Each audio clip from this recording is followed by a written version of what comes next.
Operation బుడమేరుని అమలు చేయాలి హైడ్రా తరహాలో.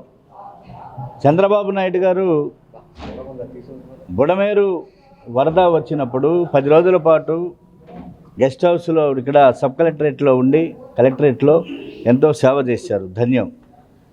ధన్యవాదాలు తెలియజేస్తున్నాం. అదే సందర్భంలో ఆపరేషన్ బుడమేరుని అమలు చేస్తామని చెప్పేసి ప్రకటించారు. కాబట్టి వాళ్ళ ఆపరేషన్ బుడమేరు అమలు చేయాల్సినటువంటి అవసరం ఖచ్చితంగా వచ్చి కూర్చున్నది. ఇవాళ ఓ పక్కన ఆక్రమణలు, ఓ పక్కన నిపుణులు చెప్తున్నారు వాటర్ని స్టోరేజ్ చేసేటువంటి పరిస్థితి లేదు. ఎక్కడో మైలవరం కొండల్లో పుట్టినటువంటి ఏకుండూరు దగ్గర పుట్టినటువంటి బుడమేరు అది ప్రవాహం దశ లేకుండా ప్రవహిస్తున్నటువంటి పరిస్థితి ఉన్నది. వెలగర రెగ్యులేటర్ కెపాసిటీ చాలినటువంటి పరిస్థితి.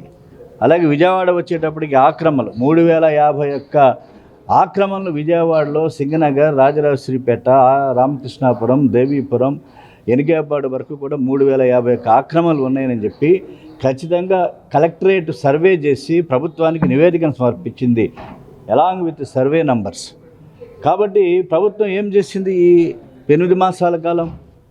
అలాగే ఎనికేపాడు టన్నల్, అండర్ టన్నల్ ఏదైతే ఉన్నదో 14,691 క్యూసెక్ల నీరు పోవాల్సినటువంటి అండర్ టన్నల్ కేవలం 1 అడుగు మాత్రమే ఖాళీ ఉన్నది. ఇప్పుడేం వర్షం లేదు కదా, మేము నిన్న పరిశీలించాం, 1 అడుగు మాత్రమే, అంటే 4,000 క్యూసెక్ల నీరు మాత్రమే పోతుంది.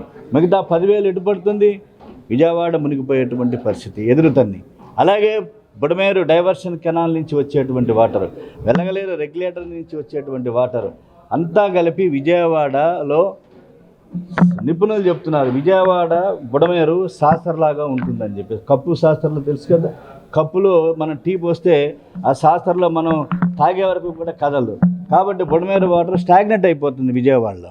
అందువల్ల దానికి కారణం ఆక్రమణలు. కాబట్టి లైక్ ఆపరేషన్ బుడమేరుని ఆపరేషన్ హైడ్రా తరహాలో చేయాలి.